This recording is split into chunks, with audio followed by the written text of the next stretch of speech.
Who knew a suitcase could be so fast? Marak is nothing like this when it comes to housework. Hey, wait up! A scout's job is to take the lead. Just let Marak figure it out. Easy for you to say. I'll be the one doing the repairs if something happens. Why don't you go scout ahead then? When I think of a comeback, I'll let you know. Oh, Marak stopped. What is it? Found something? Looks like something covered in sand. Let's get it out then. Oh, it's a stone slab. Good job, Marak. Let's take a look. Huh. Looks like this part of the picture goes over there?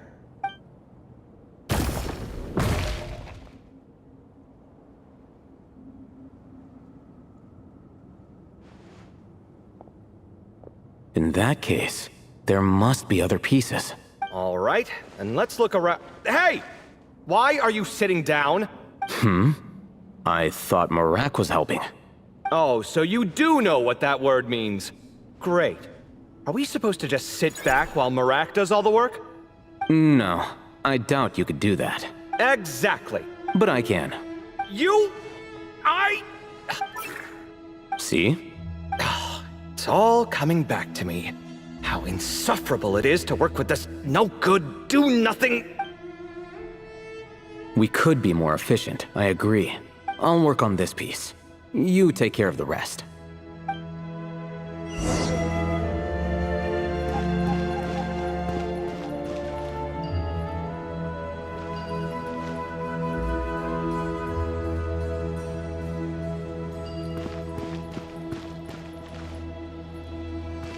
Found one!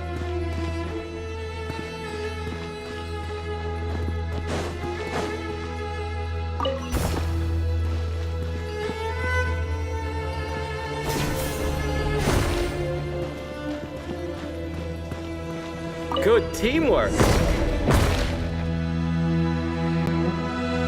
Looks like we found them all. The pieces fit together like a glove. But we can't see what's on them. Turn around. Huh? Look. Oh, I've seen this before. It can create strong winds. Just what we need to clean off the slab. Come on, let's head. Don't worry about me. If I sit here, I won't be in the way. Oh, you don't want to be in the way? Then sit right in front, so the device can blow you straight back to Sumeru City.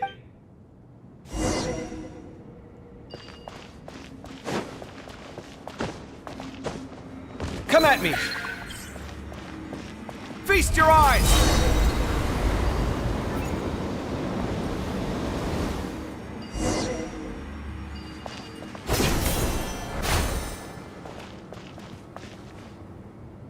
Done. Huh. That's one big cat, and there's a shattered crown. I think it's depicting some kind of story. Look. There's writing too. The Ibis King answered the young noble, granting him the wisdom he sought. But the fragile crown was shattered by lies in the end. Here I leave the name. Gudars. Gudars? I've seen that name in a history book before. He was a young noble who sought to save his realm, and a king who once united the desert. That's right. Although his methods were rather shameful. During his long reign, he betrayed his family and the nobles who supported him, only realizing the error of his ways after his enemies left him nowhere to turn. But by then, it was too late. Seems like a common occurrence across history. Different people, same mistakes. It's an inevitable pattern, destined to repeat itself. The writing mentions the Ibis King, but a cat is depicted here. Does that mean... So far, what's depicted on the slab seems true to history. In which case, this cat is either a proxy for the Ibis King or a manifestation of said king himself. Exaggeration is a common method ancient records use to highlight a being of higher status. And as we know, Layla and Jur both heard the sound of a cat while escaping the ruin. You're saying the Ibis King, one of the legendary 7 pillars of King Deshret, is here, still helping those in need? I'm saying we can't rule it out. Wait, there it is! The cat!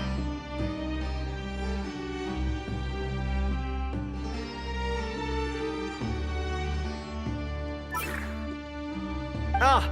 Marak went after him! The cat's showing us the way forward. Come, let's follow. Okay.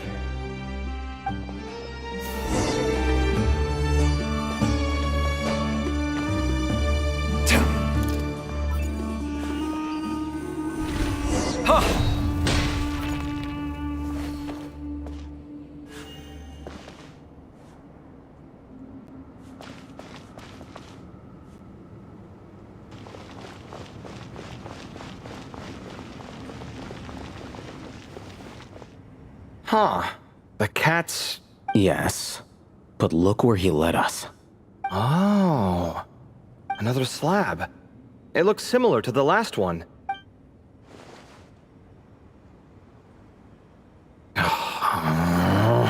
Oh, by all means, take your sweet time.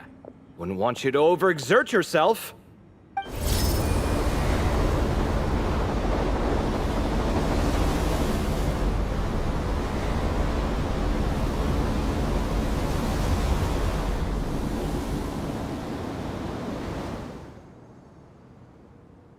Huh.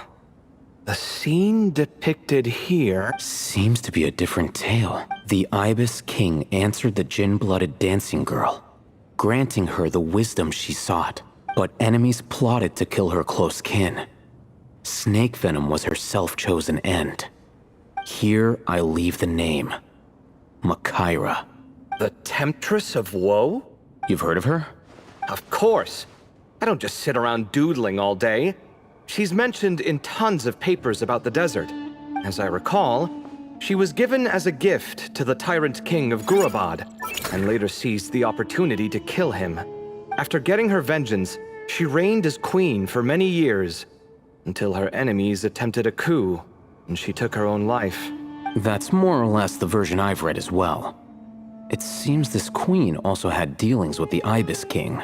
Yeah, I'm starting to find this whole granting wisdom business a bit concerning. I mean, considering how Gudars and Makaira ended up, it might not have been a good thing. But, at the same time, if the cat guiding us is linked to the Ibis King, then he doesn't seem like a villain either. People are complicated. And the same is true of the servants of the gods, no matter their wisdom or power. Let's reserve judgment for now, and keep moving.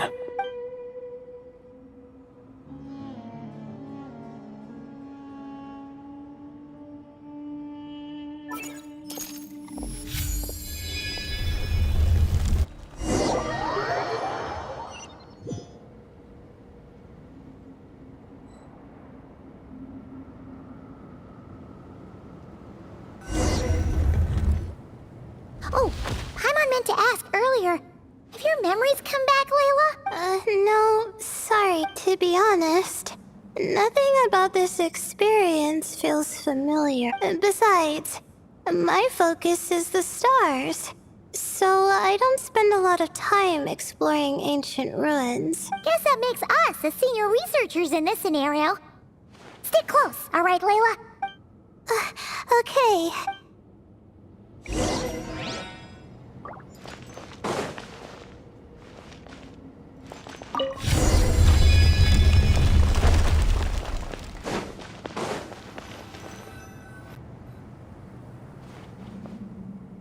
Wow, what a tall ceiling. Yeah, but for such a big place, it's so empty.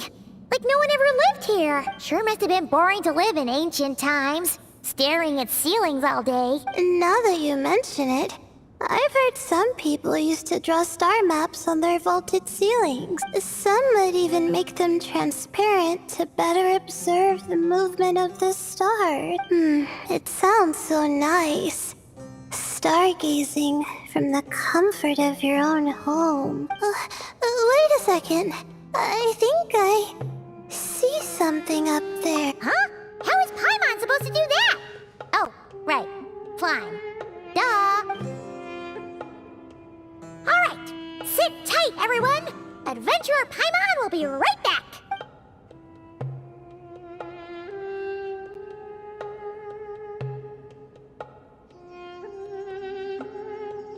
Okay. So, there's nothing super special up there. Just a couple of shelves, tables, jars, and scrolls. And a whole bunch of dust, dirt, and sand. You really want to search through all that stuff? Well, when you put it that way, come on then. Let's see what we've got. Paimon's hoping for something super valuable.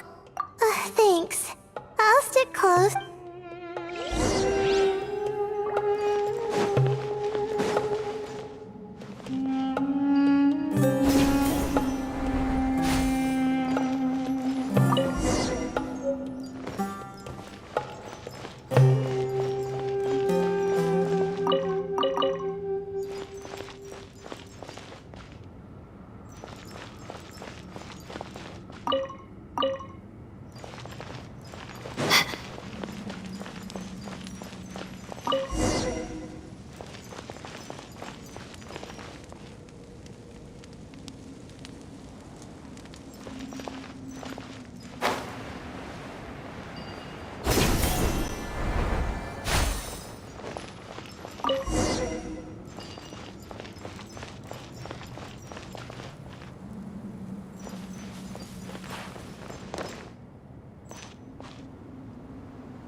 I think that's everything. Most of the documents are in the ancient desert script, except these ones. These seem old as well, but the handwriting makes them stand out. Right! Let's arrange them in chronological order before we read through.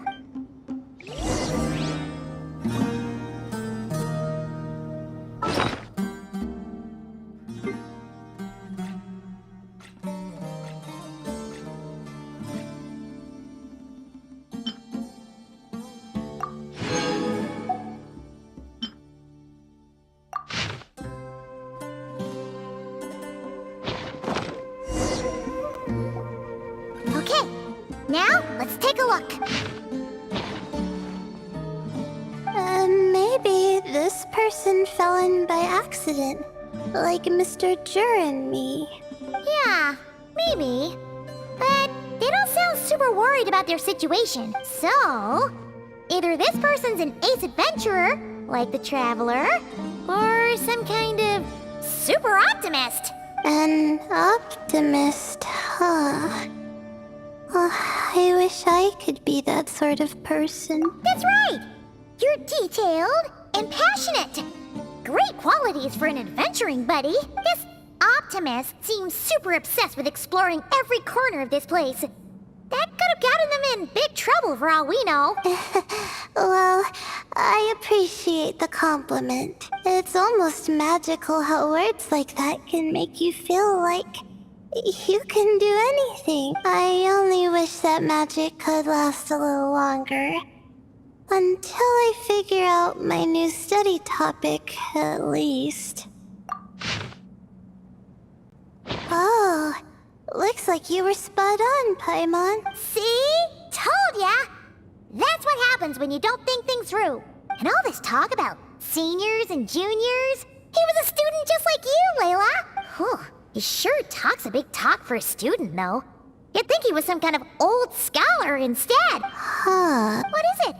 Did Paimon say something wrong? No, not at all. I was just thinking, and this might sound rude, but the way this person speaks is just so...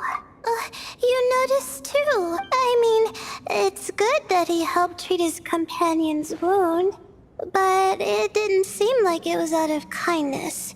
More like he was looking out for his own self-interest, or thought he could get something out of it.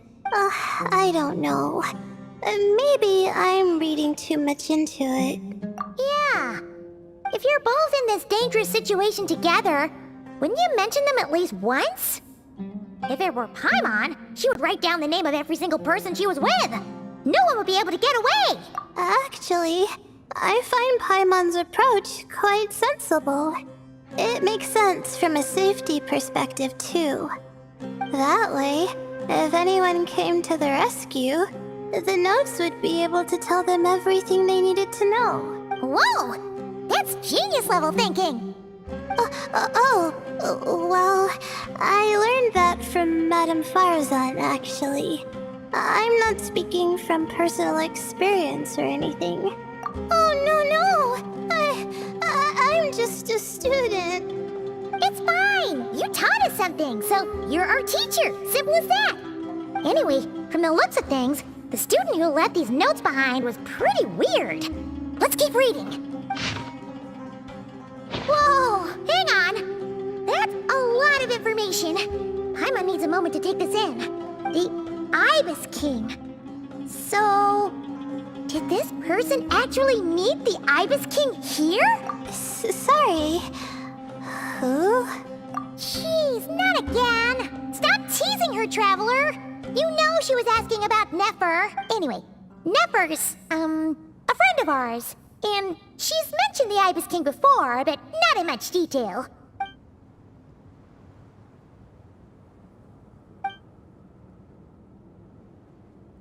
Oh, well, that's not too surprising. Most people in Sumeru know about King Deshret, and most in the academia have at least some knowledge on the Seven Pillars. Legend has it, King Deshret ruled the desert at the head of several wise retainers, guiding their people to pursue the limits of wisdom.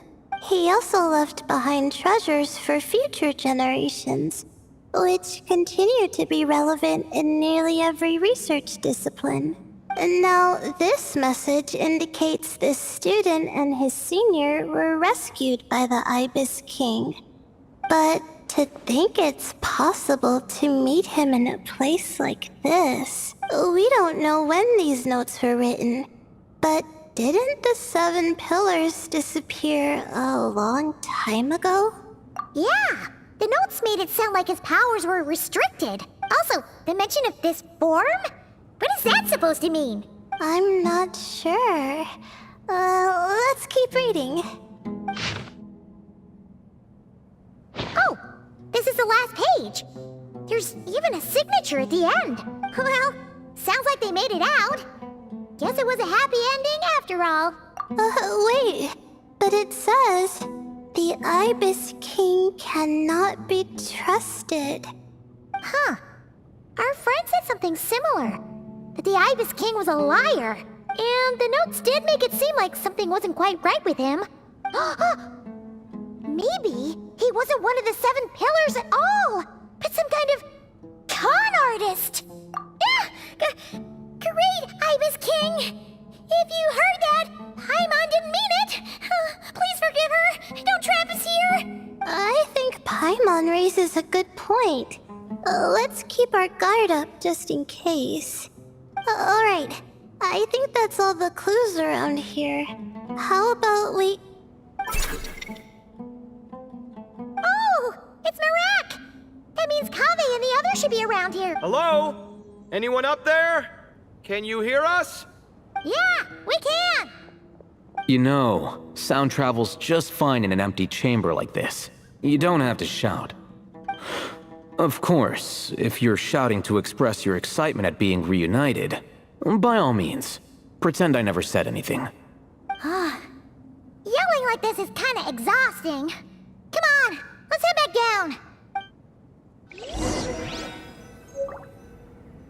be scared.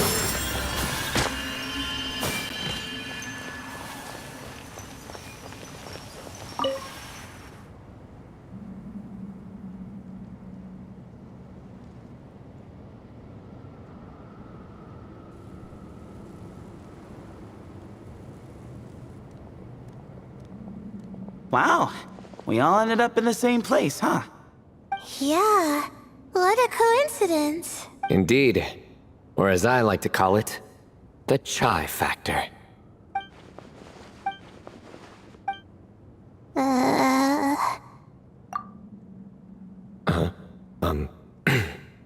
No reply?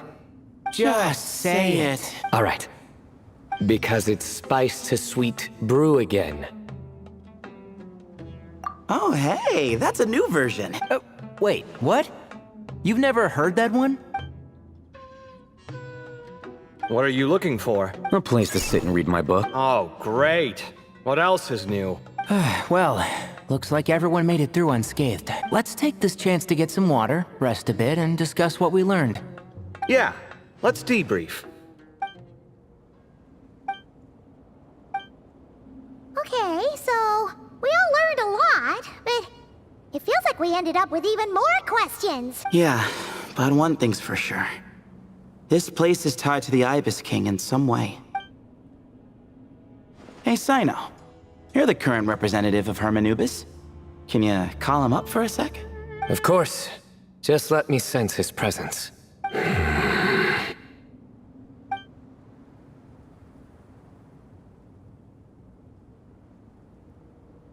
Just kidding. I can't sense him at all. Jeez, Sethos. Did you set him up for that one? What are you, a two-man act? Sorry, Hermanubis isn't like the Ibis King.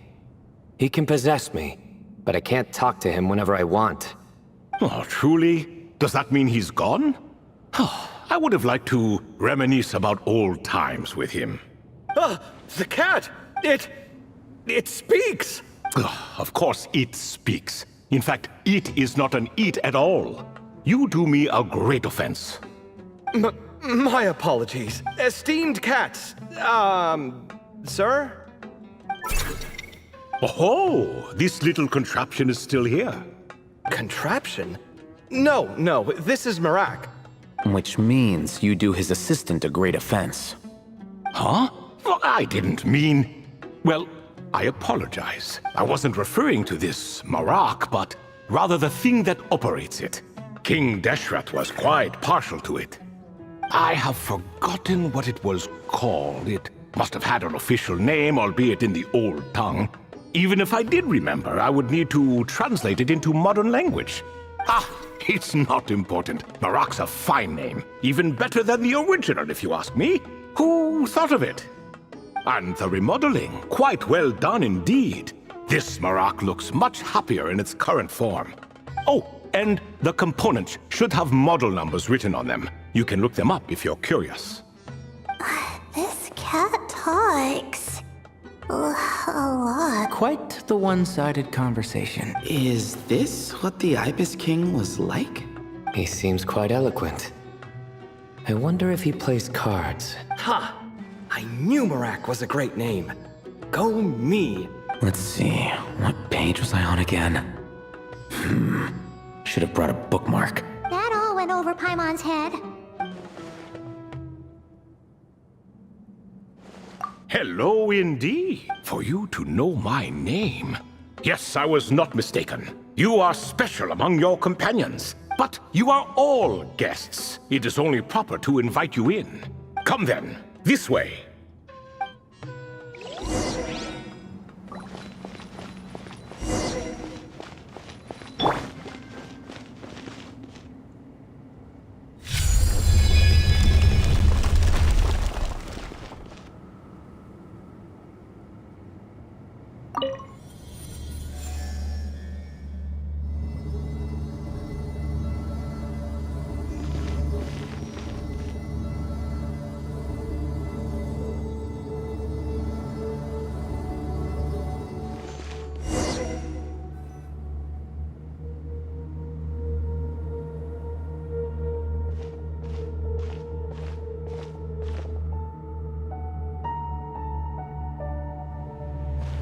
Welcome to my humble abode. Oh, your house sure is spacious, Lord Ibis King. I fear it's not quite what it used to be. In fact, it has long ceased to be my home at all. It belongs to the descendants of the cats I once raised. Such adorable creatures, aren't they? Take the one I'm borrowing here, for instance. A chubby fellow with such lovely fur. Anyway, tradition dictates that a special guest such as yourself be presented with a gift. Alas, it's a first-come, first-served basis, you see. I fear with the passage of time, none are left. What? So the treasure's gone already? Treasure, you say? Not an inaccurate description. Yes, and no. I have the power to grant gifts inaccessible to the masses. The only requirement is answering a question. Not a bad deal, yes? Of course, my questions were given unto me by King Deshret, who in turn received them from the Mistress of Flowers. There are 3, and no more. What causes our rise and fall? What obliterates love and hate? What determines truth and falsehood? The more he talks, the less Paimon understands. I see. That must mean Gudars and Makaira managed to answer 2 of the 3. Another who understands. Oh, so that's the event those 2 slabs are depicting. Ah, priests and their records. A singular obsession, and quite boring too. After being imprisoned within Aru, I could, on occasion, take the form of a cat to converse with those around me. But I despised speaking to them. No conversational skills whatsoever. Now, humans like you who stumble in here from time to time, you are much more interesting. Hold on! We're getting off topic again. The 3 questions you just mentioned? What are they for, exactly? Ah, that is a story that begins with King Deshret. And we're in for another long one. Nostalgia for the past is common to us all, is it not? And our king, he was such a proud, solemn man in those days. He watched us speak of the present and the future, of the wisdom we possessed or were about to obtain. We were his proud retainers, confident in our belief that, so long as each one of us used our abilities to the fullest, progress was inevitable. Yet, King Deshret's ambition was not destined to be allowed in a closed-off world such as this. So nothing went as planned. In fact, from the beginning, there were signs an outcome of this nature was inevitable. Because although there were 7 pillars, one was forever absent. Al-Ahmar would insist the Dendro Dragon Sovereign was one of us, but the dragon herself rejected that idea. Huh. Like a card you can never seem to draw from your deck. More like a card that was never in the deck to begin with. Alas, that's just who Al-Ahmar was. There was nothing we could do about that. And I always preferred chess to cards. In the end, life grew unbearable for our king. But, of course, those who remain must continue to live on. But subjects like us were less fortunate. After all, the fate of a retainer is decided by the king, including the chance to walk away. So it was then that King Deshret had Kroko, Goti, and I locked up within Aru, where we remain to this day. Krako. Goti? Ah, of course. You're more familiar with their full names. Sobek, the Crocodile King, and Hereshef, the Goat King. And let me tell you, when it comes to chess, Hereshef was a habitual backseat strategist, always spewing nonsense from the sidelines. Well, Sobek was all too quick to take his terrible advice, to the point where I was the one who got accused of cheating. Chess is an exercise in patience. And that man couldn't sit still to save his life. He could never excel at that game. In fact, neither of them were good at chess. Even so, we played together often. And since I was always the winner, we got along quite well. What are you laughing at? Were we not good friends? No one's laughing. Paimon would never here? No, not you. It's Goatee. He's laughing for no reason again. Can you not hear him? Ah, right. Of course you can't. The two of them are inside Aru, as am I, so only I can hear them. What is even going on here? Has he, started to lose it after being trapped for so long? That does happen to prisoners serving life sentences. Speaking of which, how's Azar doing these days? I doubt he's doing much of anything. Just what I wanted to hear. What is the meaning of this? You doubt my words? I have half a mind to not talk at all. Oh, no. They're not questioning you, Lord Ibis King, just discussing other things. Please, continue. In that case, where were we? Getting to the part about the 3 questions. Hopefully. Ah yes, we're almost there. Before I entered Aru, King Deshret said I could be released from my eternal seal if I chose humans who could provide the correct answers to those 3 questions. The first person who caught my eye was Gudars. I asked him, what causes our rise and fall? He answered, conspiracy and betrayal, for it renders the righteous and wise unable to succeed, and thus nations fall. I found his answer quite interesting, so I bestowed upon him the power to deceive. The second human I chose was Makaira. I asked her, what obliterates love and hate? She said unto me, I have nothing left to lose. Vengeance alone can quench both love and hate. I found this to be another fascinating response. So I granted her the power to be love. But both of them ended up... Now then, young one, riddle me this. Did their answers point to this fate? Or was it the power I bestowed upon them that determined their end? I'm just an observer who doesn't understand their circumstances, so I can't answer. A clever reply. I do not wish to comment either. It is all in the past at this point. My only wish was for their answers to be acknowledged by King Deshret's rules, and bring me one step closer to freedom. As for the final person, her fate remains to be seen, so I will not reveal her name. I asked her, what determines truth and falsehood? And found her answer quite compelling, so I bestowed upon her a gift to match. As you can see, however, I have not been freed, so it's clear the answer she gave at that time was wrong. But alas, 3 people were chosen and 3 questions were asked.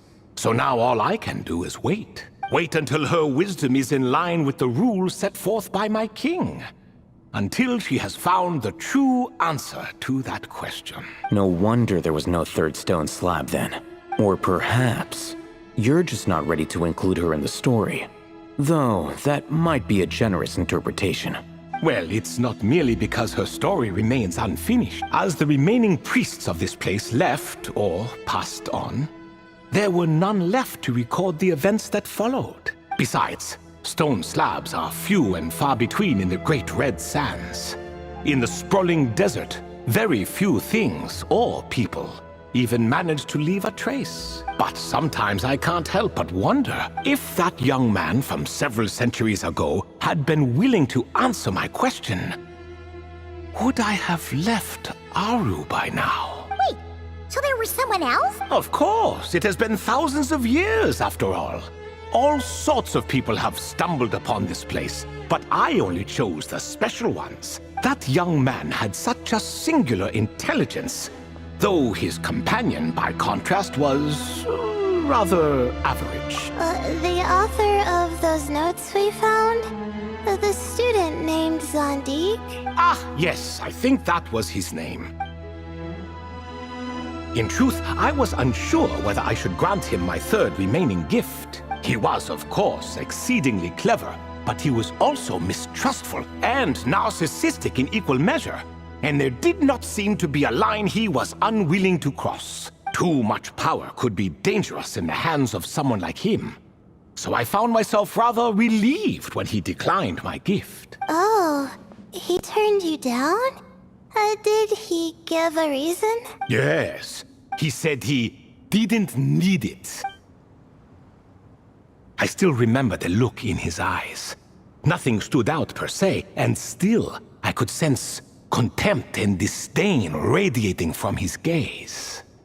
I could not give an exact reason, but on instinct I just knew. It would not end well to get close to a man like that. So, I tricked him. Stick close to your companion, I said. Only the descendants of Tuletula can come and go as they please. Leave him behind, and there is no escape for you. So, does that mean his companion wasn't a descendant of Tuletula? Oh no, that part was true. The lie was in the other half. Anyone can enter or exit this place. There are no restrictions. I saw that his companion was exhausted and was concerned Zandik might leave him behind. Or worse, that some other accident might befall him. So I made up an excuse to prevent Zandik from going a step too far. Oh, and speaking of, Zandik's companion had the same blue hair and pointed ears as you. Wait, does that mean Layla's also a descendant of Tuletula? Indeed. When Hermanubis founded that city, he took in many who had nowhere else to go. Today, their progeny are scattered to the four winds, and indeed are far more numerous than I could have imagined. So the person you protected could have been my ancestor. Yes, yes. You're very welcome for that. Could I ask another question, Lord Ibis King? Of course. I have nothing but time, I'm afraid. Did you also save me and a man named Jur? I did. You two were quite unlucky bumping into a device King Deshret once used to measure human brain power. That contact caused more knowledge than you could handle to flood into your mind. So I replaced that knowledge with simpler, repetitive information. Of course, the side effect being the same thought repeating over and over again in your mind, but that should resolve itself in time. How many moons are there in the sky? Yes, that was the phrase I used in your head. I forgot the other one, though. I believe it had something to do with food. Both were spur-of-the-moment decisions, so no need to dwell on the meaning too much. Oh, I see. Thank you, Lord Ibis King. As I said, young one, you are most welcome. If you're inclined to return the favor, perhaps you could turn off that device so no one else can trigger it? There's only so much a cat's paw can do, so I'm afraid this is something I must leave to you. Or Marak, I suppose. Oh, splendid! Another one bites the dust. Such is the fate of things here. Day by day, little by little, the remnants of ages past fade into obscurity. For that reason, the gifts of bygone eras, be they tied to your blood or technological in nature, are not to be revered.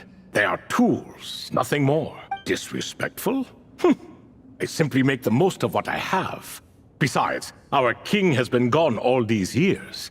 What good does it do to revere him now?